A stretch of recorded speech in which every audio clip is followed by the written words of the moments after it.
There is a moment that arrives quietly in the lives of most people after 60. It is not dramatic. It does not announce itself with pain or alarm. It is simply the realization that something has changed. Perhaps it happens when standing up from a chair takes just a moment longer than it used to. Perhaps it happens during a walk that once felt effortless, but now produces a dull ache that was not there before.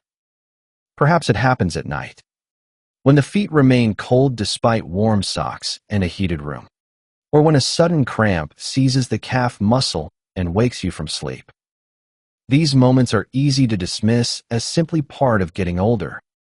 They are easy to accept as inevitable. But here is what most people never realize: the sensation of cold feet, the heaviness in the legs, the cramping that interrupts sleep, the gradual shortening of the distance you can walk without discomfort. These are not arbitrary consequences of passing years. They are messages from a system that is running low on something specific.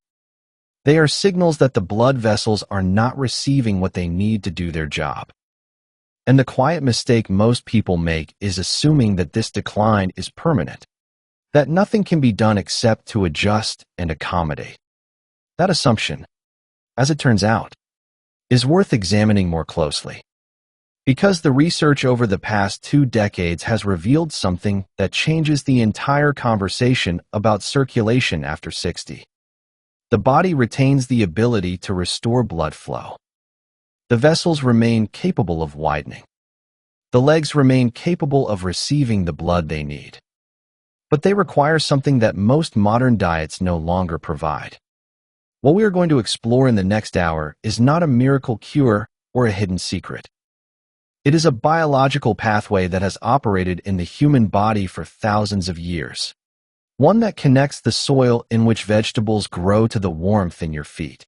It is a story about how the body remembers what it is supposed to do, and how giving it the right raw materials allows it to do exactly that. You are listening to the Longevity Library, where we archive the wisdom of healthy aging. The quiet circulation.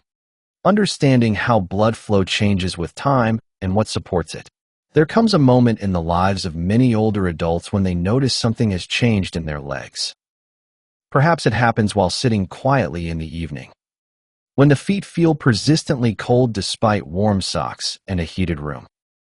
Perhaps it reveals itself during the night, when a sudden cramp seizes the calf muscle with enough force to wake someone from deep sleep.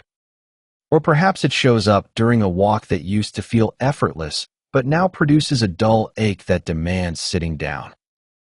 These experiences are common. They are also, for many people, misunderstood.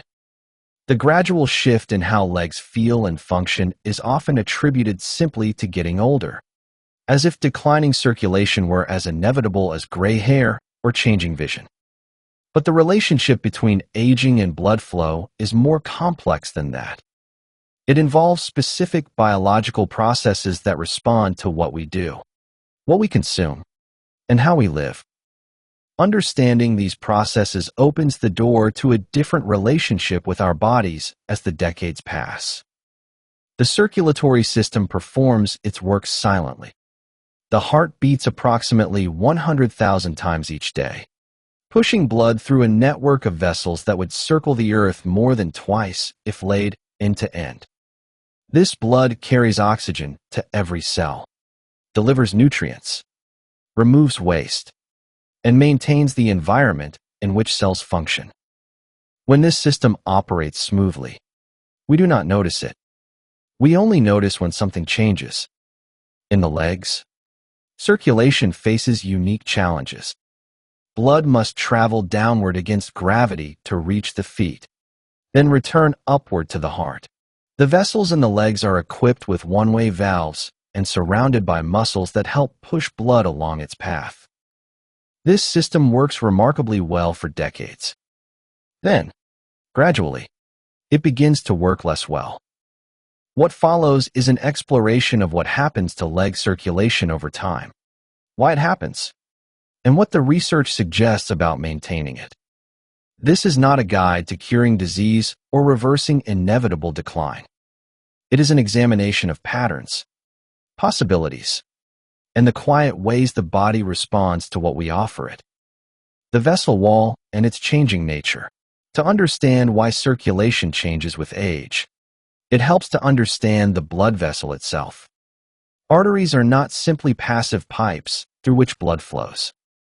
They are dynamic, living structures that actively participate in regulating blood flow.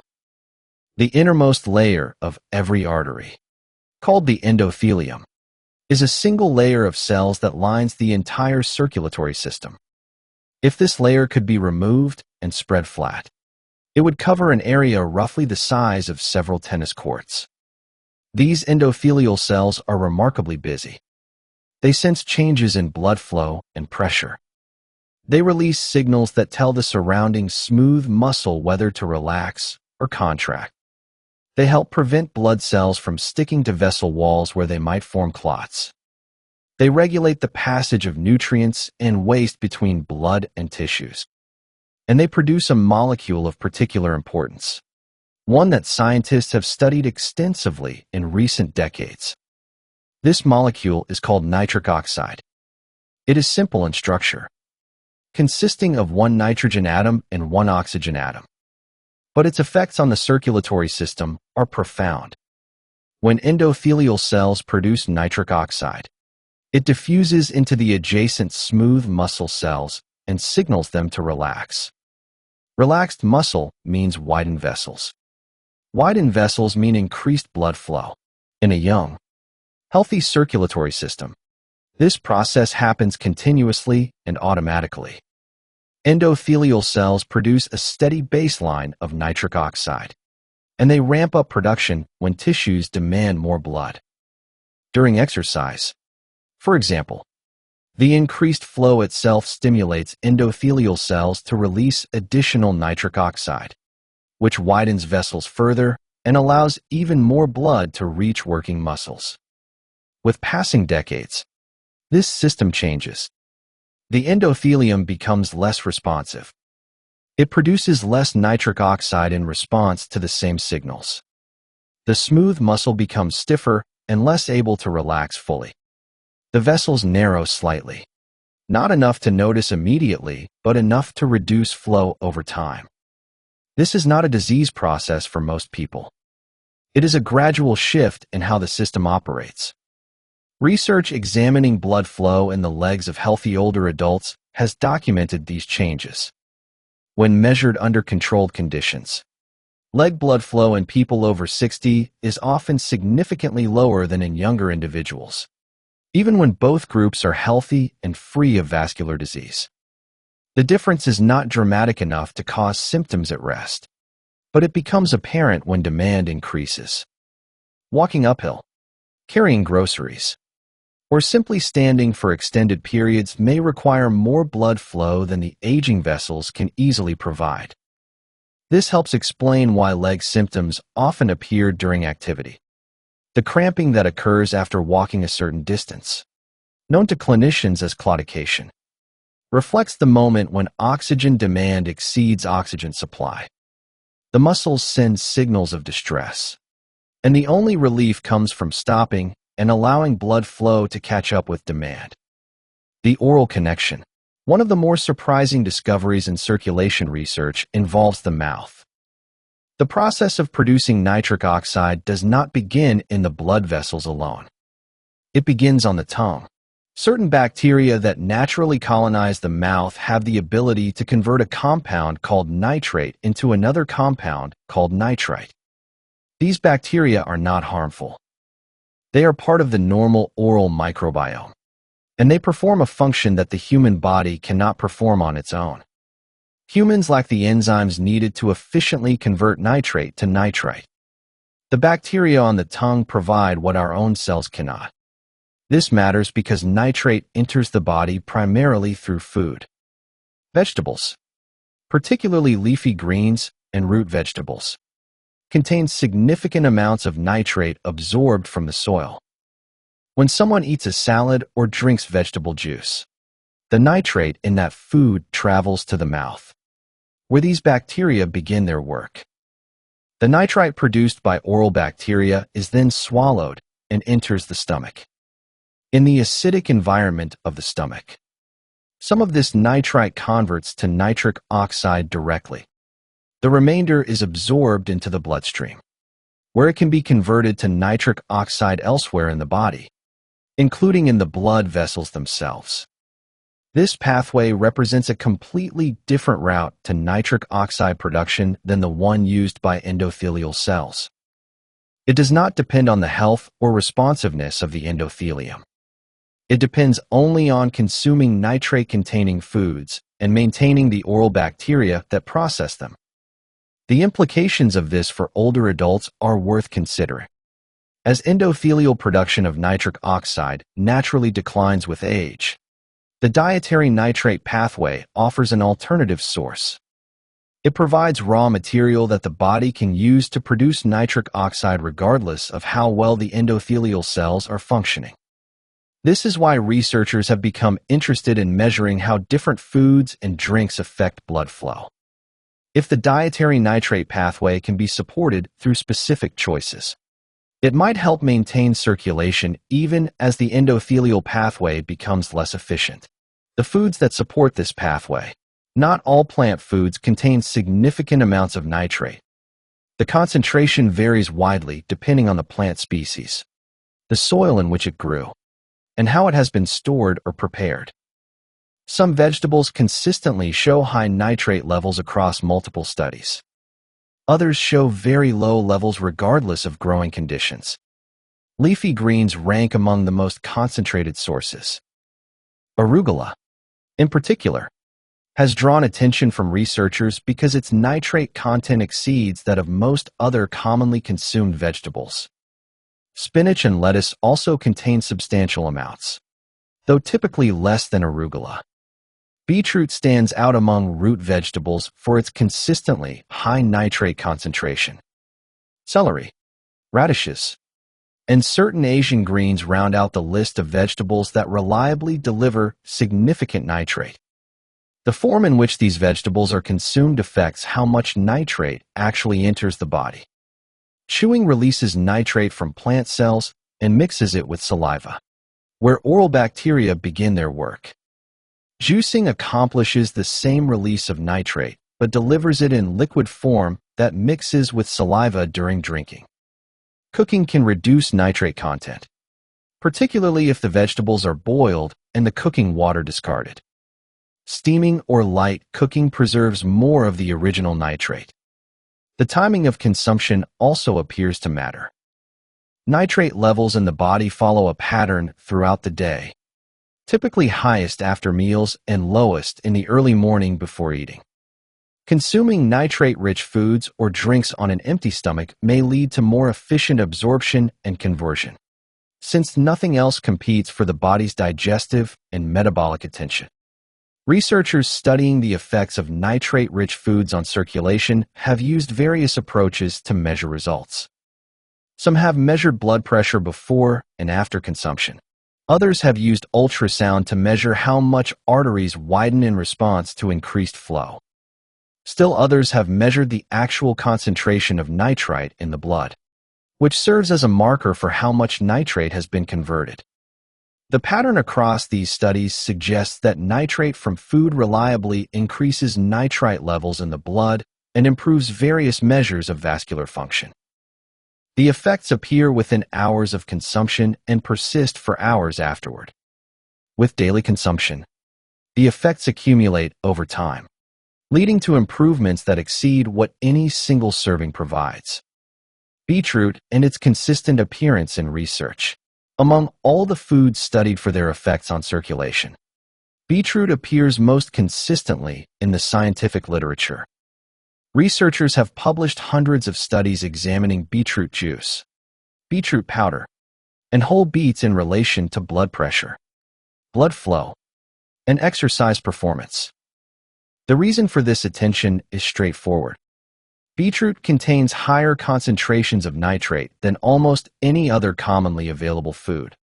A single serving delivers enough nitrate to measurably increase nitrite levels in the blood. This makes beetroot a convenient tool for researchers who want to study the nitrate pathway without asking participants to consume impractical amounts of vegetables. The research on beetroot and circulation has produced remarkably consistent findings across different populations, including healthy young adults, older adults, and individuals with various health conditions. Beetroot consumption is associated with improved blood flow and reduced blood pressure. The effects are large enough to measure with standard clinical equipment and consistent enough to appear in study after study. Some of this research has specifically examined leg circulation. In studies where participants consumed beetroot juice daily for periods ranging from 1 to 6 weeks, measurements of blood flow to the legs showed significant improvement.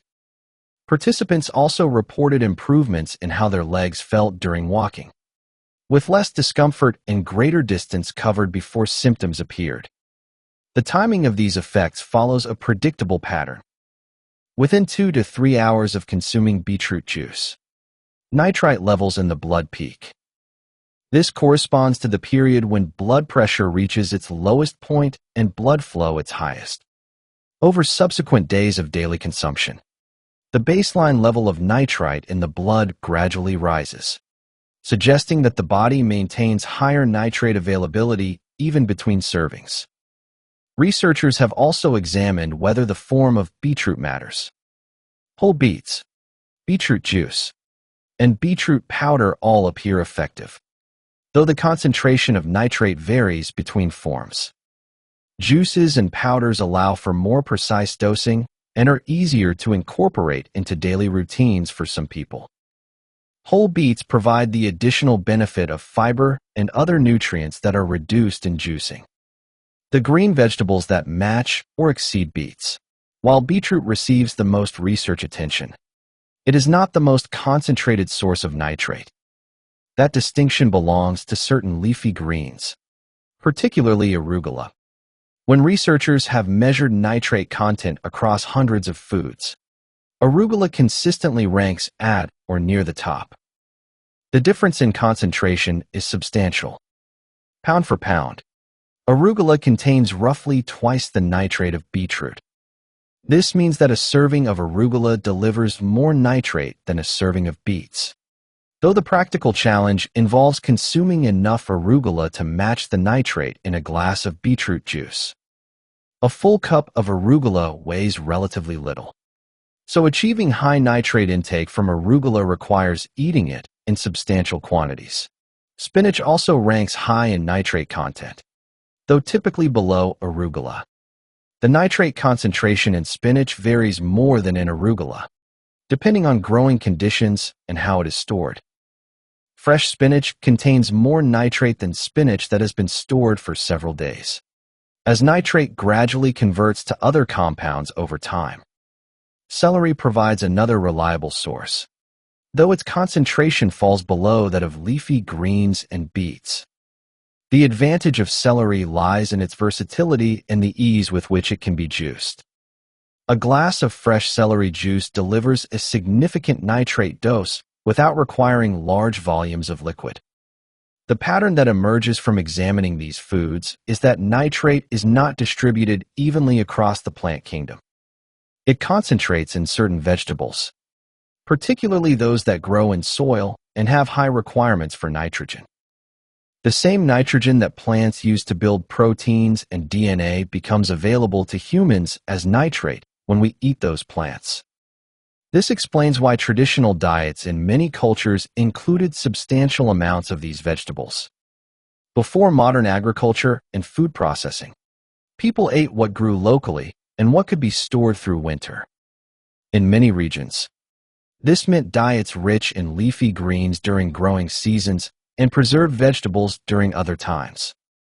The nitrate intake from such diets would have been substantially higher than what most people consume today.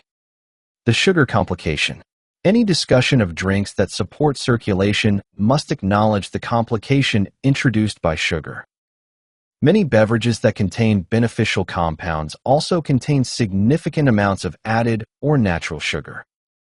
This creates a situation where potential benefits compete with potential drawbacks. Fruit juices illustrate this tension clearly.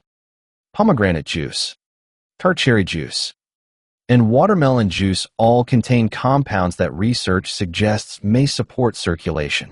They also contain natural sugars that affect blood glucose and insulin. For someone with well-functioning metabolism, the sugars may pose little concern. For the large number of older adults with prediabetes or diabetes, the sugar load requires careful consideration. The insulin response to sugar has its own effects on circulation. Insulin, among its many functions, signals blood vessels to dilate. In healthy individuals, this insulin-mediated dilation supports blood flow after meals. But in individuals with insulin resistance, which becomes more common with age, this response is blunted. The vessels do not dilate as they should, and the sugar load may temporarily impair circulation rather than supporting it. This is why researchers studying dietary nitrate often recommend vegetable-based sources over fruit-based sources.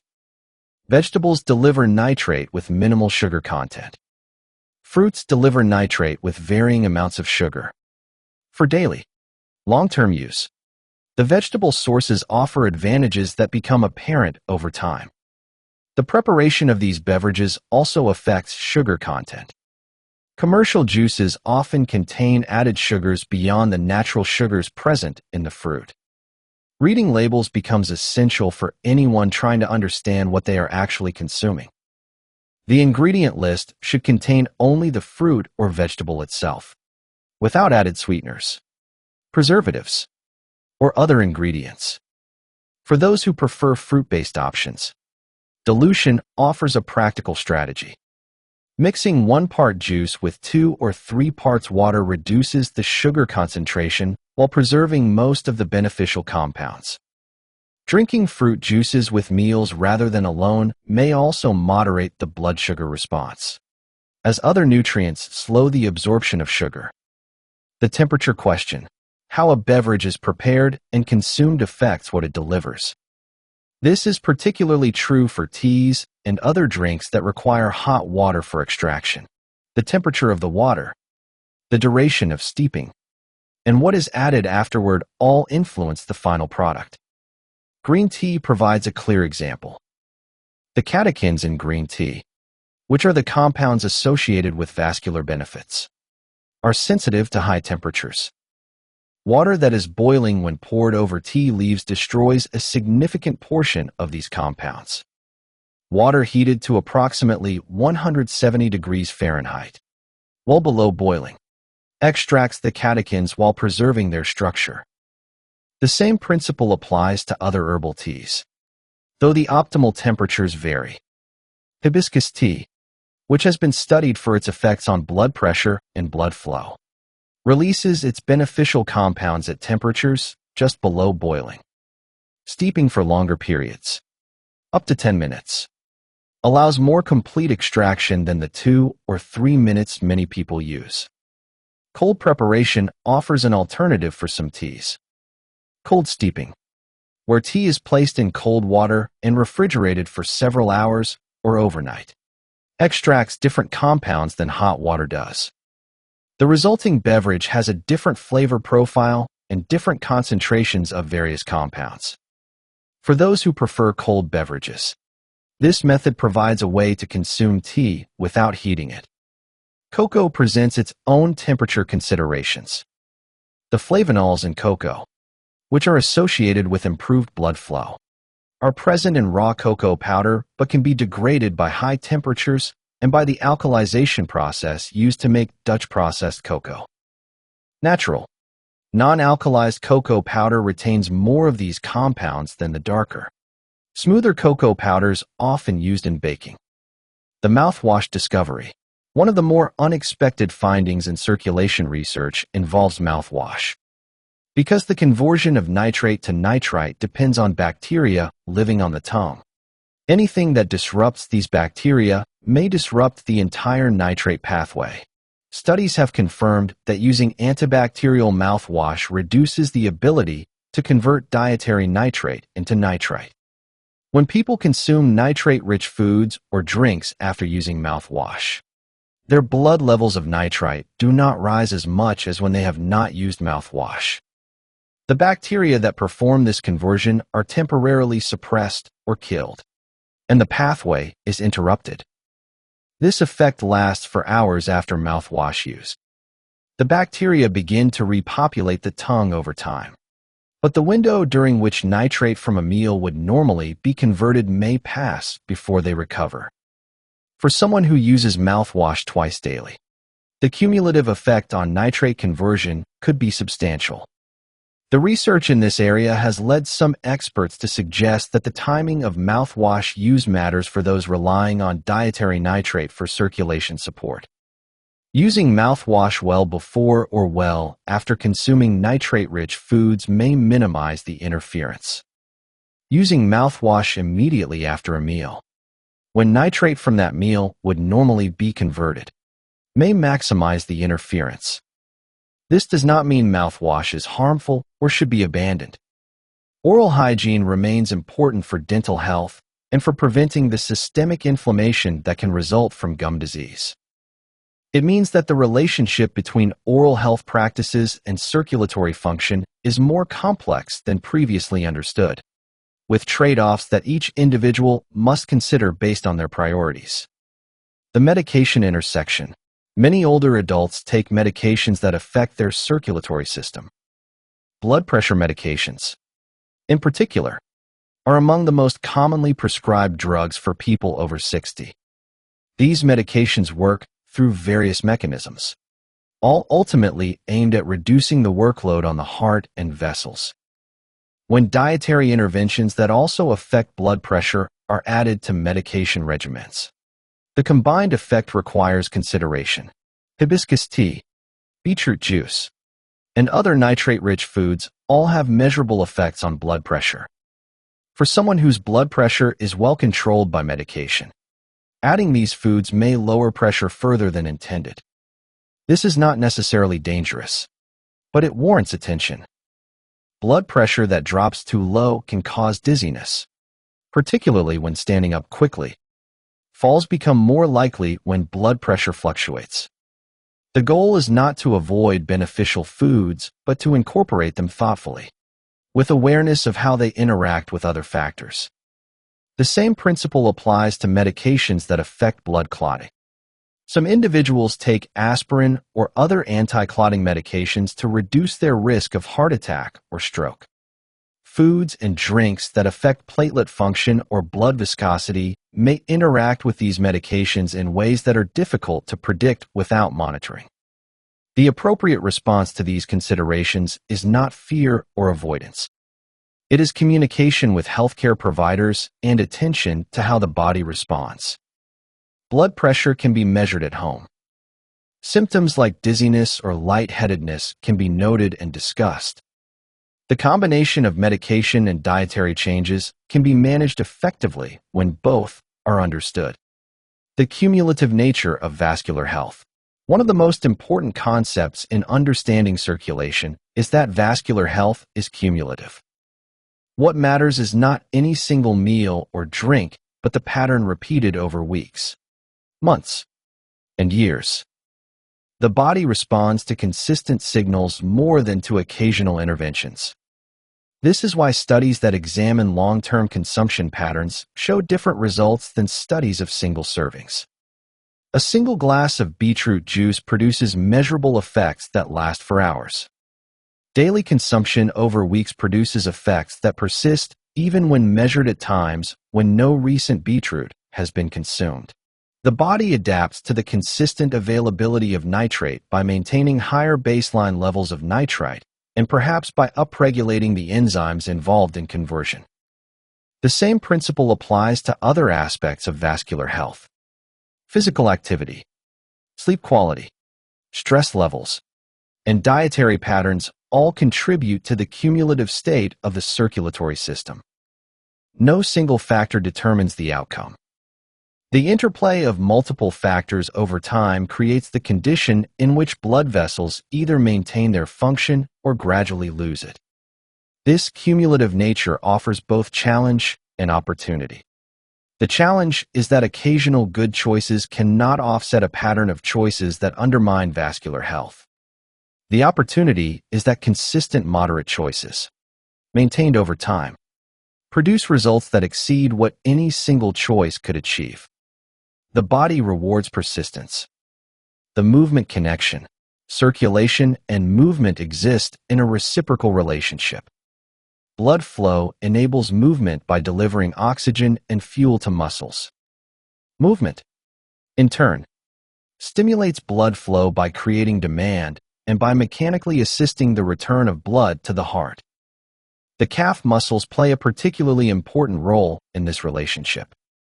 Each time the calf muscles contract during walking, they compress the deep veins running through them. This compression pushes blood upward toward the heart. When the muscles relax, the veins refill with blood from below.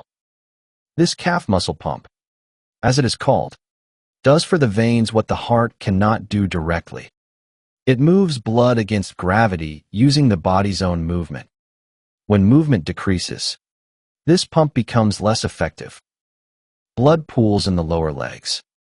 Veins stretch. Fluid leaks into surrounding tissues, causing swelling. The valves within veins, which normally prevent backflow, may become less competent over time. The entire system depends on regular activation through walking and other forms of leg movement. This is why maintaining walking ability matters not just for mobility, but for circulation itself. Walking stimulates the calf pump, which improves venous return, which reduces pooling and swelling, which makes walking more comfortable, which encourages more walking. The cycle can work in either direction, supporting function or accelerating decline. For those who find walking difficult, other forms of leg movement can serve the same purpose. Ankle pumps, where the foot is alternately pointed and flexed, activate the calf muscles while seated. Leg lifts and gentle marching in place provide movement without requiring full walking. The principle is consistent. Muscles that contract regularly support the circulation on which they depend. The temperature signals. The sensation of temperature in the feet provides useful information about circulation. Feet that are persistently cold, even in warm environments, suggest that blood flow is not delivering the warmth that comes from the body's core. The feet are the farthest point from the heart, and they are often the first place where reduced circulation announces itself. This sensation has both physical and perceptual components. The physical component is the actual temperature of the tissue, determined by how much warm blood reaches it. The perceptual component is the nervous system's interpretation of signals from temperature sensors in the skin. Both are affected by circulation. When blood flow improves, the physical temperature of the feet rises. More warm blood reaches the tissues, and heat radiates from the feet rather than being lost to the environment. This change can be measured with a thermometer, but it can also be felt. The sensation of warmth returning to cold feet is one of the most noticeable and immediate effects reported by those who increase their nitrate intake. The timing of this sensation matters. It occurs within hours of consuming nitrate-rich foods or drinks, far faster than structural changes in blood vessels could occur. This suggests that the immediate effect is relaxation of existing vessels, allowing more blood to flow through pathways that already exist. The vessels were capable of carrying more blood. They were simply not fully relaxed. Nitric oxide from dietary nitrate provides the signal to relax them. Over weeks and months, structural changes may follow. Vessels that are regularly exposed to higher flow may remodel slightly, becoming more capacious. New small vessels may form in response to the signals that accompany increased flow. The initial sensation of warmth gives way to a more sustained improvement in how the legs feel and function. The hydration baseline, before considering any specific food or drink for circulation. The question of hydration deserves attention. Blood is approximately half water by volume. When hydration status is poor, blood volume decreases and blood becomes more concentrated. Thicker blood flows less easily through small vessels, increasing resistance and reducing flow. The effect of hydration on circulation is not dramatic compared to other factors, but it establishes the baseline on which everything else operates. Optimal hydration allows blood to flow as freely as its composition permits. Suboptimal hydration adds an unnecessary burden to a system that may already be working harder than it once did. Determining optimal hydration is less straightforward than commonly assumed. The often repeated recommendation to drink 8 glasses of water per day is a general guideline, not a scientific prescription based on individual needs. Actual water requirements vary with body size, activity level, climate, and diet. Foods with high water content contribute to total intake. Thirst is a reasonable guide for most people, though the sensation of thirst may diminish with age. What matters for circulation is avoiding significant dehydration. Signs of dehydration include dark urine, infrequent urination, dry mouth, and feeling lightheaded when standing. When these signs are present, increasing fluid intake supports circulation by maintaining blood volume and reducing viscosity. The type of fluid matters less than commonly assumed for hydration purposes. Water works perfectly well. Other beverages also contribute to hydration, though those containing caffeine or alcohol have mild diuretic effects that partially offset their fluid content. For practical purposes, any beverage that is consumed regularly and in adequate quantity supports hydration status. The diversity of plant compounds.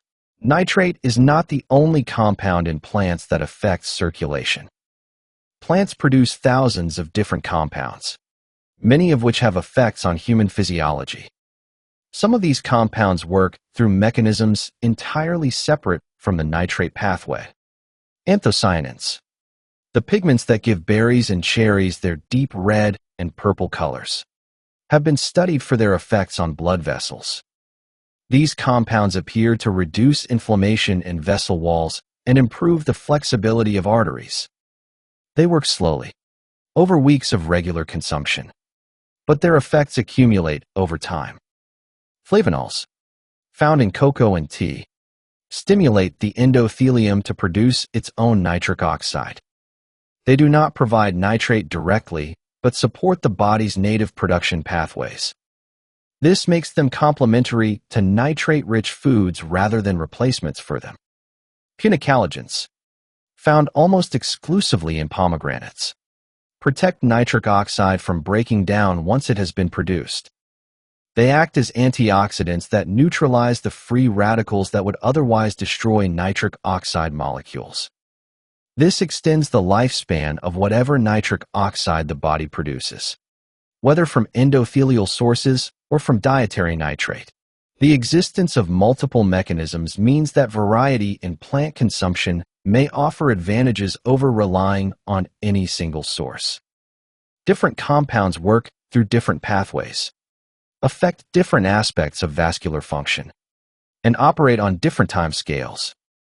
A diet that includes a range of vegetables, fruits, and other plant foods provides broader support than any single food could.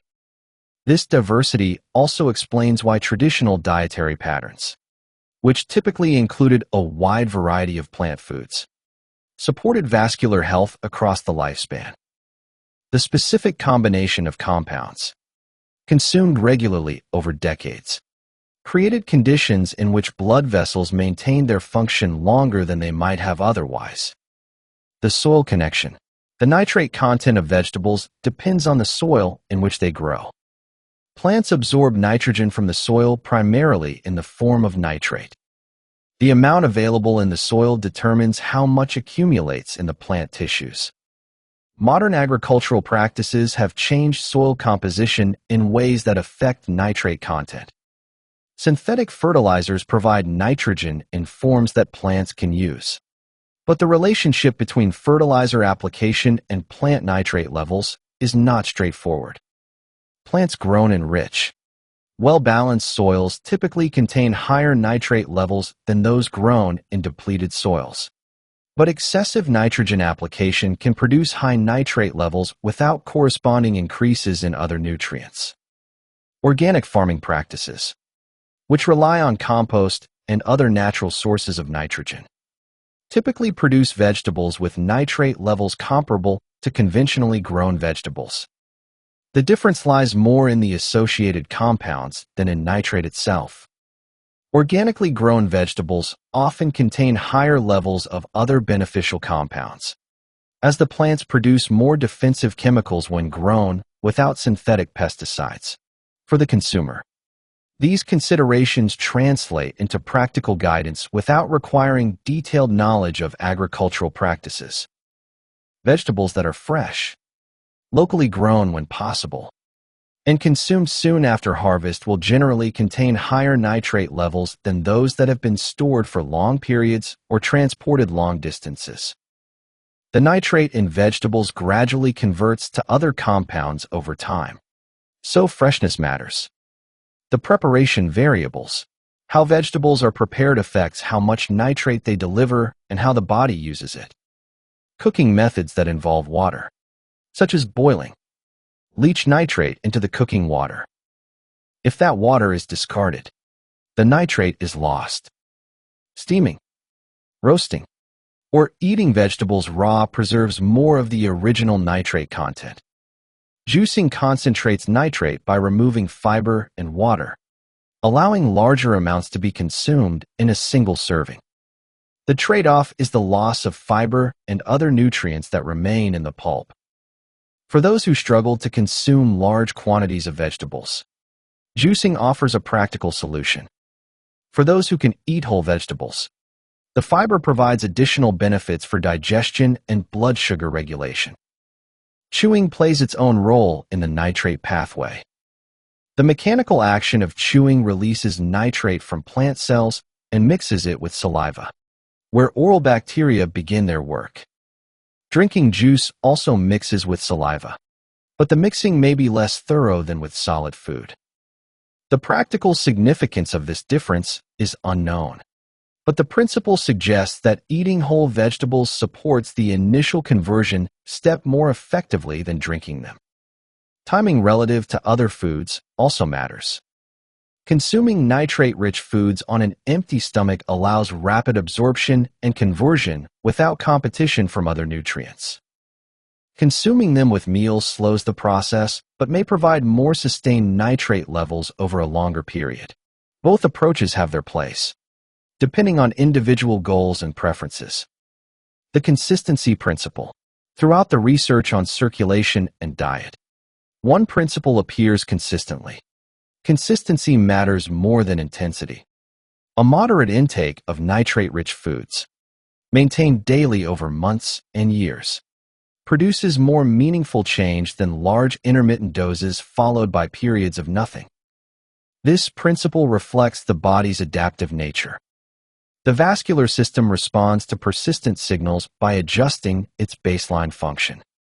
Endothelial cells become more responsive when regularly exposed to the stimuli that trigger nitric oxide production. Smooth muscle maintains its ability to relax when regularly signaled to do so. The entire system shifts toward a new equilibrium that reflects the conditions it regularly encounters. The practical implication is that choosing foods and drinks that can be sustained long-term matters more than finding the single most potent option. Beetroot juice that someone will drink daily for years produces more benefit than a more potent option that they abandon after a week. Hibiscus tea that becomes a pleasant daily ritual supports circulation more effectively than a more powerful intervention that feels like a chore. This is why taste, convenience, and personal preference matter in any discussion of dietary strategies for health. The best choice is the one that fits naturally into daily life and can be maintained without constant effort or willpower. Small changes that persist produce larger effects over time than dramatic changes that cannot be sustained. The observation of traditional diets. Looking at traditional diets around the world reveals patterns that align with the research on circulation. In regions where people lived long, active lives well into old age, certain foods appeared regularly. Leafy greens featured prominently in many traditional cuisines. Root vegetables, including beets and similar vegetables, were staples in others. Fermented vegetables, which undergo chemical changes that may affect their nitrate content, appeared in still others. These patterns do not prove causation. Many factors distinguish traditional diets from modern eating patterns, and isolating any single factor is impossible. But the convergence between traditional practices and modern research is worth noting. People who ate substantial amounts of vegetables, particularly those grown in local soil and consumed soon after harvest, maintained their mobility and independence longer on average than those whose diets shifted toward processed foods. The decline in vegetable consumption over recent decades coincides with increased rates of various health conditions, including those related to circulation. This does not mean that low vegetable consumption causes these conditions, only that the two trends have moved in opposite directions. The relationship is complex, with many factors contributing to both trends. What can be said with reasonable confidence is that increasing vegetable consumption, particularly of nitrate-rich varieties, moves dietary patterns closer to those that supported human health for most of our species' history. It represents a return to a pattern that our bodies evolved to expect, not an innovation based on the latest research. The realistic expectation. Any discussion of circulation and diet should include realistic expectations about what changes are possible. For someone whose legs have felt cold and heavy for years, dramatic transformation overnight is unlikely. Gradual improvement over weeks and months is realistic. The return of warmth, the reduction in cramping, the ability to walk further without discomfort, these are the changes that research suggests are possible. The timeline for these changes varies from person to person. Some individuals notice differences within days of increasing their nitrate intake. Others require weeks before perceiving any change. The factors that determine individual response include baseline nitrate status, the health of the oral microbiome, the condition of the blood vessels, and the presence of other health conditions that affect circulation. What matters is not the speed of response, but the direction. Small improvements that accumulate over time produce meaningful differences in how legs feel and function. The ability to walk to the mailbox without stopping, to stand through a conversation without shifting weight, to sleep through the night without cramping. These are the changes that translate into preserved independence and quality of life. The integration into daily life. The practical question, after understanding the principles, is how to integrate them into daily life without creating burden or disruption. The answer lies in small adjustments that fit naturally into existing routines.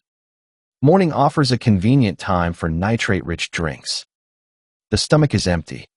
Absorption is efficient, and the habit can anchor the day. A small glass of beetroot juice, a cup of hibiscus tea, or a green smoothie takes only minutes to prepare and consume.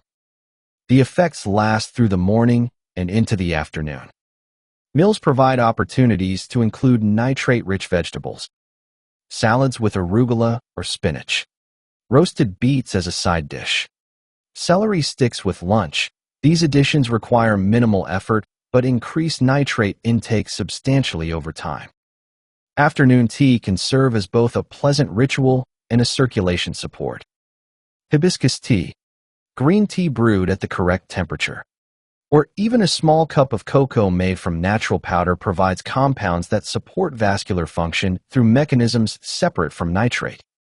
Evening offers a time to reflect on movement. A short walk after dinner stimulates the calf pump and encourages venous return. Gentle leg exercises while watching television maintain muscle activation.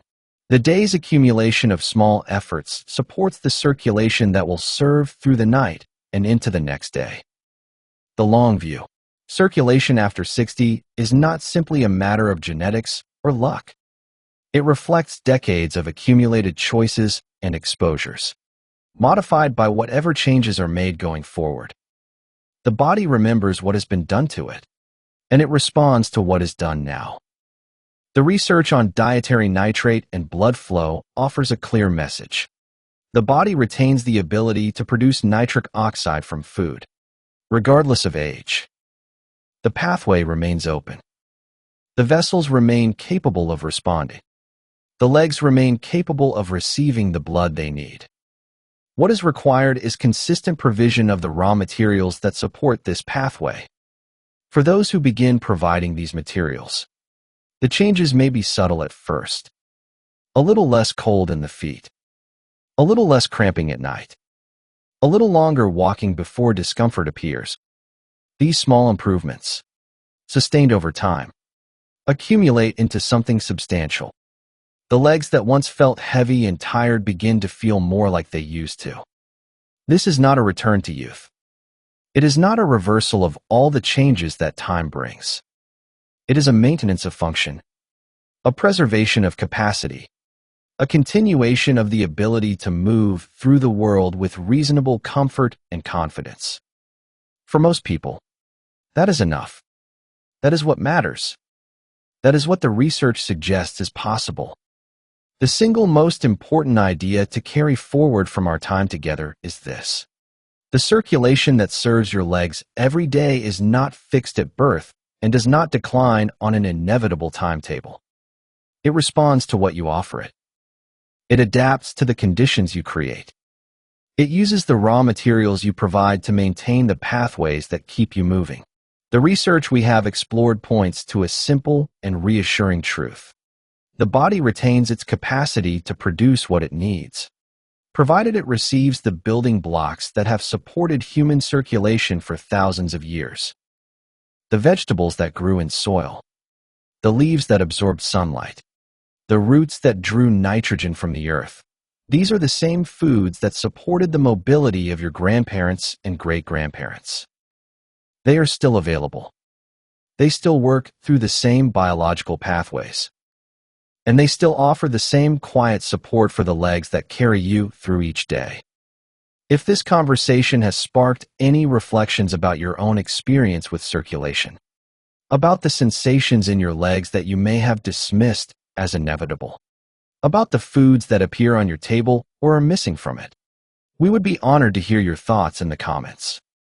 The longevity library grows richer with each voice that joins the conversation. If you have not yet subscribed, we invite you to do so that you do not miss the next chapter in this ongoing archive of healthy aging wisdom. Until then, may your steps be steady, your feet warm, and your understanding of your own body a little deeper than it was before. This is the Longevity Library. Listen, learn, and live longer.